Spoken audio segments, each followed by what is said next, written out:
سنگ پارس. د اسکندریه د لوی کتابتون د سوځیدلو په پیښه کې یوازې یو کتاب روغ پاتې شو چې د ټیټي بیه و او یو غریب سړی پیریدلو ته زړه ښه کړ. په کتاب کې معمولی خبرې لیکلې وې، چندان په زړه پورې نه و، خو څرنګه چې غریب سړی په لومړي ځل په کتاب پیسې ورکړې وې نو په دقت یې ولوست او په منځ کې یو ډیر مهم ټکی ته پام شو.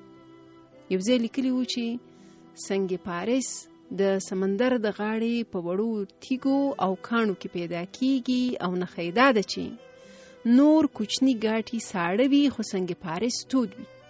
په کتاب کې د سنگ پارس د خصوصیت یادونه هم شوی و چې که په هر فلز باندې وموښل شي په سرو زرو یې بدلوي.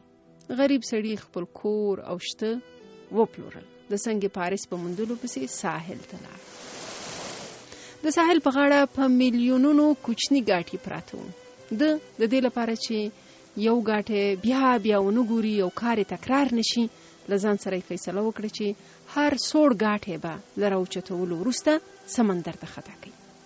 لټون یې پیل کړ. ورځې په اونیو او اونۍ په میاشتو واوښتې او د بس همدا کار و چې کوچنی ګاټی راوچت کړي، وی ګوري او سمندر ته یې خطا کړي. په دې منځ کې یو ځل سخت مهال چې د نور کله غوندې کاڼي راوچتول او سمندر ته یې اچول، سنگ پارس په ګوتو ورغی، خو مخکې تر دې چې وی پیژني د عادت له مخې سمندر ته خطا کړ. بخت ارچاته په ګوتو ورځي، خو یوازې هغوی ورنه استفاده کولی شي چې ژوند د عادت په اساس نه وي بلکې دقت پکې کوي.